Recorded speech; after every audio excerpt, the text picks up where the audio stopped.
Hi friends, welcome to Clickbox சமையல். இந்த வீடியோவில் OBS Studioவை விண்டோஸ் சிஸ்டமில் எப்படி டவுன்லோட் அண்ட் இன்ஸ்டால் பண்ணி பேசிக் செட்டப் பண்ணலாம்னு டீட்டெயிலாக பார்க்கலாம். ஏன்னா OBS Studioவை யூஸ் பண்ணி screen recording, game recording and streaming பண்ண ரொம்பவே பெஸ்ட் சாஃப்ட்வேர்ன்றதால நீங்களும் உங்களுடைய சிஸ்டமில் OBS Studioவை டவுன்லோட் அண்ட் இன்ஸ்டால் பண்ணி ட்ரை பண்ணி பாருங்கள்.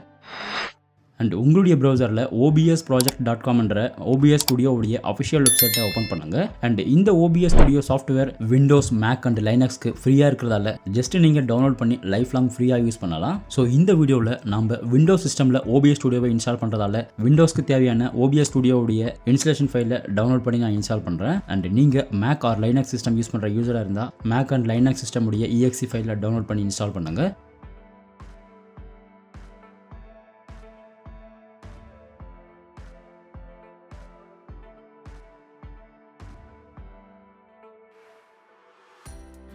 ஸோ OBS Studioவை நம்ம இன்ஸ்டால் பண்ணி ஹோம் ஸ்க்ரீனை ஓப்பன் பண்ண அப்புறம் OBS Studioவுடைய பேசிக் செட்டிங்ஸை எப்படி பண்ணலான்னு பார்க்கலாம்.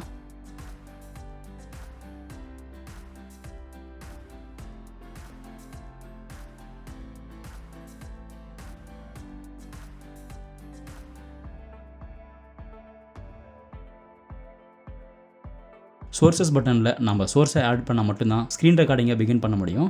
அதனால் சோர்சஸ் ஸ்க்ரீனில் ப்ளஸ்ன்ற ஆப்ஷன் மேலே கிளிக் பண்ணி டிஸ்பிளே கேப்சரை ஆட் பண்ணி டிஸ்பிளே கேப்சருடைய செட்டிங்ஸில் உங்கள் சிஸ்டமுடைய ஸ்க்ரீன் ரெஜுலேஷனை செட் பண்ணுங்க. தென் கேப்சர் கர்சர்ன்ற ஆப்ஷனை செலக்ட் பண்ணுறதால நீங்கள் ஸ்க்ரீன் ரெக்கார்டிங் பண்ணும்போது உங்களுடைய மவுஸ் கர்சரும் கேப்சர் ஆகும். அண்ட் இந்த ஆப்ஷனை நீங்கள் செலக்ட் பண்ணலைன்னா மவுஸ் கர்சர் ஸ்க்ரீன் ரெக்கார்டிங் ஆகும்போது கேப்சர் ஆகாது. அதனால் கேப்சர் கர்சர்ன்ற ஆப்ஷனையும் செலக்ட் பண்ணுங்க.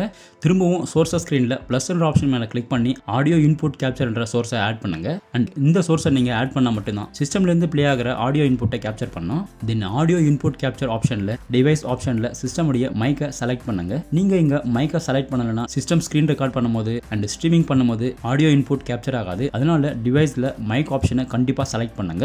அடுத்ததா செட்டிங் ஸ்கிரீன்ல அவுட்புட்ல என்கோடர் ப்ரீசெட்ன்ற ஆப்ஷன்ல fast CPU usage and high குவாலிட்டின்ற ஆப்ஷனை செலக்ட் பண்ணுங்க. தென் ரெக்கார்டிங் பாத்ல டிஃபால்ட்டாவே OBS Studio ரெக்கார்ட் ஆன அப்புறம் சேவ் ஆகிற லொகேஷன் செலக்டாக இருக்கும். அண்ட் நீங்கள் வேணும்னா உங்களுடைய சிஸ்டமில் நீங்கள் ரெக்கார்டிங்கை சேவ் பண்ண வேண்டிய லொகேஷன் நீங்கள் ஈஸியாக ப்ரௌஸ் பண்ணிக்கலாம். தென் ரெக்கார்டிங் ஃபார்மேட்டை MPEG-4.MP4 செலக்ட் பண்ணுங்க.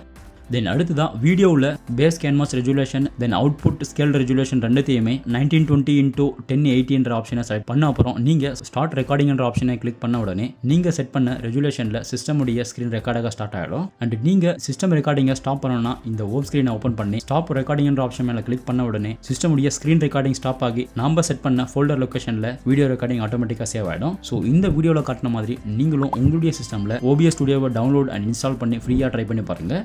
அண்ட் இந்த வீடியோ உங்களுக்கு எந்த அளவுக்கு யூஸ்ஃபுல்லாக இருந்துச்சுன்னு கமெண்ட் செக்ஷனில் கமெண்ட் பண்ணுங்கள். அண்ட் இந்த வீடியோ பிடிச்சிருந்தா இந்த வீடியோவுக்கு லைக் பண்ணி இந்த சேனலையும் மறக்காமல் சப்ஸ்கிரைப் பண்ணுங்கள். தேங்க்யூ.